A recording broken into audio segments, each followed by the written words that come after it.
പ്രിയമുള്ളവരെ, അസ്സലാമു അലൈക്കും. നമ്മുടെ കുഞ്ഞിപ്പള്ളി ജുമാ മസ്ജിദ് പുനർനിർമ്മാണത്തോടനുബന്ധിച്ച് ഇന്ന് ജുമാ നമസ്കാരത്തിന് ശേഷം കട്ടില വെക്കൽ കർമ്മം നടക്കുകയാണ്. കൂടെ നല്ലവരായ നാട്ടുകാരും ഇതിൽ പങ്കുചേർന്നു. കട്ടില വെക്കൽ കർമ്മം നിർവഹിക്കുന്നത് കുഞ്ഞിപ്പള്ളി ജുമാ മസ്ജിദ് ഖത്തീബ് ഹസൻ മുസ്ലിയാറാണ് നിർവഹിച്ചത്. അതിൻ്റെ ഒരു വീഡിയോ കാഴ്ചയിലേക്ക് ഏവർക്കും സ്വാഗതം. ഞാൻ മുനീർ അമീർ.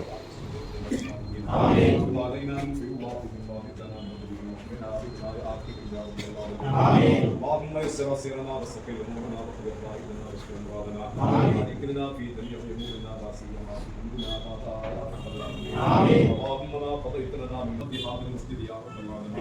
امين برحمتك يا ارحم الراحمين. صلى الله على سيدنا محمد وعلى اله وصحبه اجمعين.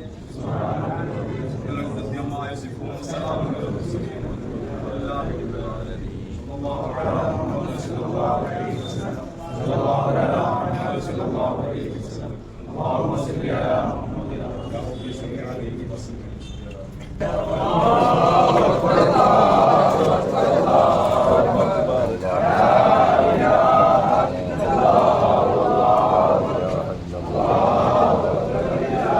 പഠിച്ചവനെ നമ്മുടെ ഈ കുഞ്ഞിപ്പള്ളി ജുമാ മസ്ജിദിൻ്റെ എല്ലാം നല്ല ഗംഭീരമായിട്ട് നല്ല ഭംഗിയോടുകൂടി ഈ പള്ളിയുടെ പണി എത്രയും പെട്ടെന്ന് പൂർത്തീകരിച്ച് നല്ല എനിക്ക് ഇതിൻ്റെ ഒരു ഉദ്ഘാടനം കഴിഞ്ഞ് അവിടെ നിന്ന് നിസ്കരിക്കാനുള്ള വിധി നമുക്കെല്ലാവർക്കും ഒരുപാട് ആൾക്കാരുടെ വലിയ ആഗ്രഹമാണ് കുഞ്ഞിപ്പള്ളിക്ക് ഇത്രയും വലിയൊരു നല്ല ജുമാ മസ്ജിദ് വേണമെന്നുള്ളത്. ആ ആഗ്രഹം പഠിച്ചതുകൊണ്ട് ഞാൻ അത്രയും പെട്ടെന്ന് സാധിക്കുമാറാകട്ടെ. ആമീൻ ആമീൻ യാ റബ്ബൽ ആലമീൻ. അതുപോലെ നമ്മുടെ നാട്ടുകാരെല്ലാം ഇതിൽ പങ്കുകൊണ്ടിരിക്കുന്നു.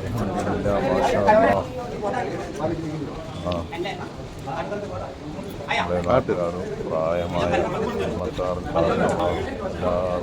പങ്കെടുത്തു. അങ്ങനെ കട്ടില വെക്കൽ കർമ്മം കഴിഞ്ഞു. അതിനുശേഷം ചെറിയ മധുരം ഈത്തപ്പഴം വിതരണം ചെയ്തു. അതിൻ്റെ നമ്മുടെ ഈ കുഞ്ഞിപ്പള്ളിയുടെ ജുമാ മസ്ജിദിൻ്റെ നിർമ്മാണം നടത്തുന്നത് കോൺട്രാക്ടർ കക്കാട് ബിൽഡേഴ്സ് എന്ന് പറയുന്ന അവരാണ്. നൗഷാദ്, എൻജിനീയർ നൗഷാദ്. ഇപ്പോൾ അവരുടെ പേര് മാറിയിട്ടുണ്ട്, മെഡോസ് എന്നാണ് പറയപ്പെടുന്നത്. ഈ വീഡിയോൻ്റെ അവസാനം അയാളെ നിങ്ങൾക്ക് കാണാൻ സാധിക്കും. ഇതിൻ്റെ കോൺട്രാക്ടറെ ഇത് പള്ളിൻ്റെ മുകൾ ഭാഗമാണ്, ഏറ്റവും മുകളിലത്തെ നില. ഇത് ലിഫ്റ്റിന് വേണ്ടിയിട്ട് സൗകര്യമൊരുക്കുക. ലിഫ്റ്റും സജ്ജീകരിക്കുന്നുണ്ട്. ഏറ്റവും ബേസ്മെൻറ്റിൽ നിന്ന് മേലോട്ട് 3 നില ആയിട്ടാണ് ഇത് വരുന്നത്. Basement, first floor, second floor, പിന്നെ ഏറ്റവും ടോപ്പ്.